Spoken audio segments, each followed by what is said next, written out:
sebuah klinik di daerah Canggu, lahirlah seorang bayi yang bernama Angelin dari seorang ibu bernama Hamidah dan ayah bernama Ahmad Rosidi. Ketika melahirkan Angelin, Hamidah tidak sanggup melunasi biaya persalinannya ke klinik.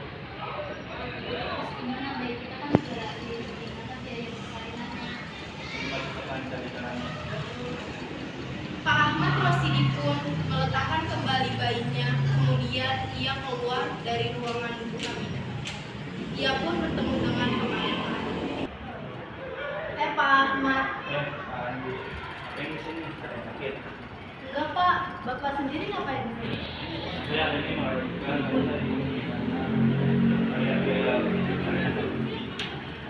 Saat sedang mengalami kesulitan demikian, Pak Andi mempertemukan dan memperkenalkannya dengan Margaret Christina Megawe yang menawarkan bantuan untuk melunasi biaya tersebut sekaligus bermaksud untuk mengadopsi bayinya. Waktu itu, Margaret datang menemani suaminya yang bernama Douglas Scarborough. Ini pun masuk lagi ke ruangan Bu Hamidah.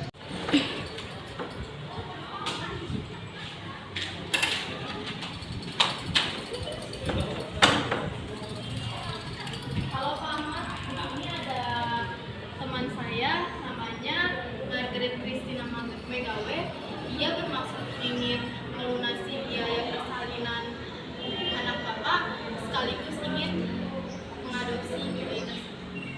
Halo Pak.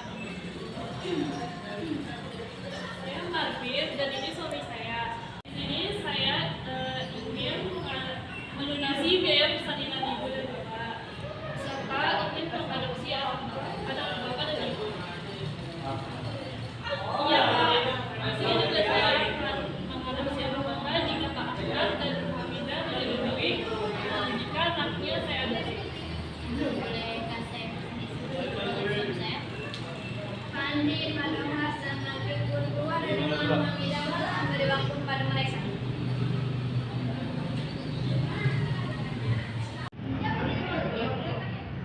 Mas, kiranya ini kan anak kita masuk kita kasih di ruang adopsinya.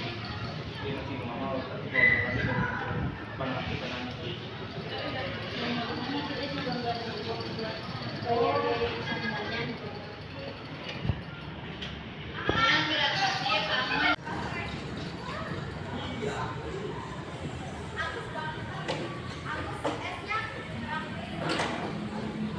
Ini bagaimana Pak?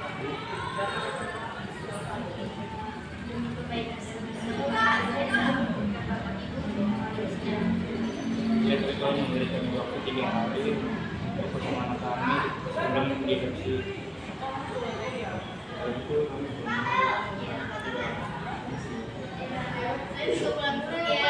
Hari kemudian untuk keperluan persalinan Hamidah, Margaret mengeluarkan biaya sebesar 1.800.000 dengan rincian biaya persalinan 800 dan biaya perawatan Hamidah 1 juta. Maka 3 hari setelah Angelin lahir, Margaret dan suaminya datang kembali ke klinik tempat Hamidah dirawat. Halo Pak, Bu, sesuai kesepakatan kita 3 hari yang lalu, saya di sini bermaksud untuk mengambil bayi. Iya Bu, ini bayinya tolong dirawat seperti anak sendiri. Terima kasih udah mau melunasi persalinannya. Iya Bu. Maka 3 hari setelah lahir, Angelin langsung dibawa oleh Margaret dan tidak pernah bertemu lagi dengan kedua orang tuanya. Saat itu anak tersebut belum diberi nama oleh Hamidah dan akan diberi nama oleh Margaret. Dalam proses adopsi ini, Douglas ternyata tidak ikut campur sehingga pihak yang tercantum dalam surat perjanjian pengadopsian tersebut hanya Margaret saja. Tahun pun berganti, Angelin pun tumbuh sebagai anak ceria. Mereka pun menjalani hari-harinya layaknya keluarga normal. Saat di ruang makan, Mas, Angel, ayo sarapan dulu.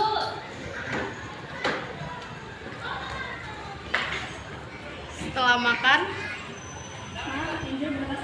Kebahagiaan mereka pun tak berlangsung lama ketika suaminya Margaret Douglas meninggal dunia. Margaret tampak terpukul dengan kematian suaminya tersebut. Pada tahun terakhir diduga Angeline mengalami banyak kekerasan baik secara fisik maupun mental. Diketahui bahwa ibu angkatnya tersebut menjadi seorang yang temperamental.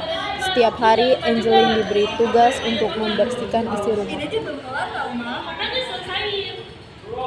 Keesokan harinya, Angeline masih mendapat tugas seperti biasanya, tetapi ia lupa memberi makan ayam peliharaan mama angkatnya itu. Angel, kenapa kamu lupa kasih makan ayam mama? Ampun Ma, Angel lupa, maafin Angel.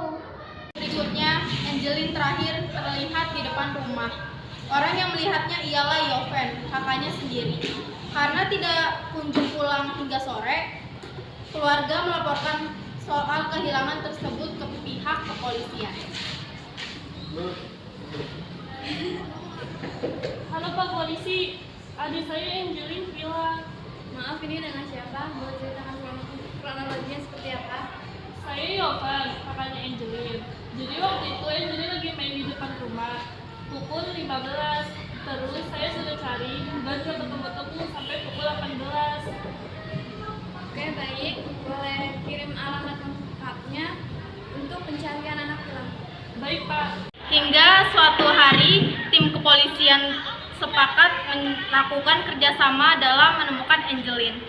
Di sana, polisi menyebutkan kondisi keluarga Angeline tidak baik dari segi tempat tinggal hingga orang dewasa yang mengasuhnya. Diperoleh informasi, sikap temperamental ini diduga menjadi salah satu pemicu hilangnya anak tersebut. Iya ada apa? Apakah benar ini keluarga Angeline? Iya benar Pak. Kami datang untuk mengecek situasi dan kondisi rumah yang ditempati oleh Angeline. Oh iya, siapa Mas? Polisi datang untuk menyatakan mengambil alih sementara hak asuh Margaret atas Angeline sehingga membuat Margaret menangis histeris. Bu, saya bermaksud untuk mengambil hak asuh Angeline. Saya nggak terima Pak. Jika Bapak mau ngambil hak asuh Angeline, saya nggak segan-segan membunuh Bapak. Setelah itu, polisi tetap melakukan pencarian terhadap Angeline dan hilangnya Angeline bukan karena diculik atau melarikan diri, melainkan justru dibunuh. Permisi Pak, apakah keluarga Angeline ada di rumah? Ada Pak, ini ada keperluan apa? Saya ingin berkunjung, apakah saya boleh masuk? Maaf Pak, hari ini keluarga ini tidak menerima tamu, itu tidak diizinkan masuk. Baik Pak, tidak apa-apa. Terima kasih informasinya. Saya pamit dulu. Ya Pak.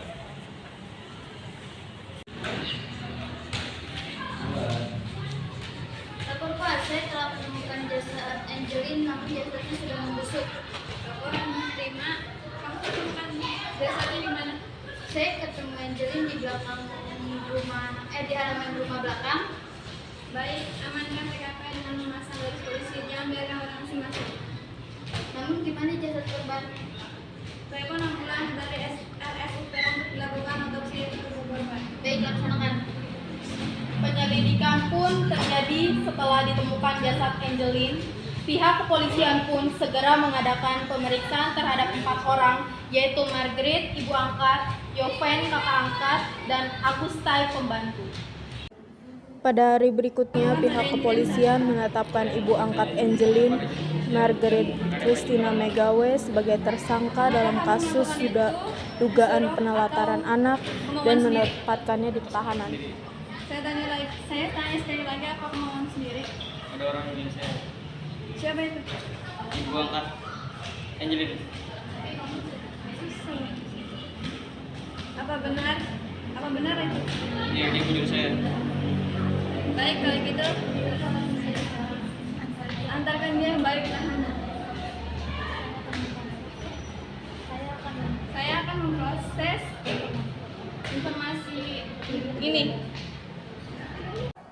Margaret terus membantah jika ia adalah pelaku pembunuhan Angeline. Proses penyelidikan berlanjut hingga pada hari seterusnya. Margaret ditetapkan sebagai tersangka dalam kasus pembunuhan berdasarkan 3 alat bukti, yaitu pengakuan Agus, bukti-bukti kedokteran forensik, dan hasil olah tempat kejadian perkara atau TKP. Setelah itu, berkas perkara tentang pembunuhan Angeline dinyatakan sudah lengkap dan akan diserahkan ke Kejaksaan Negeri bersama dengan 2 tersangka untuk segera dilimpahkan ke pengadilan.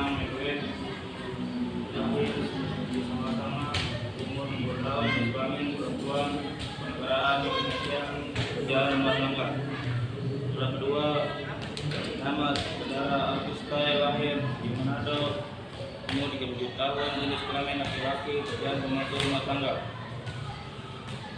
Lalu terdapat 4 menyatakan bahwa 1. Menjatuhkan vonis hukuman penjara seumur hidup terdakwa Margaret. Yang kedua, menjatuhkan vonis hukuman 12 tahun penjara dan denda Rp1 miliar.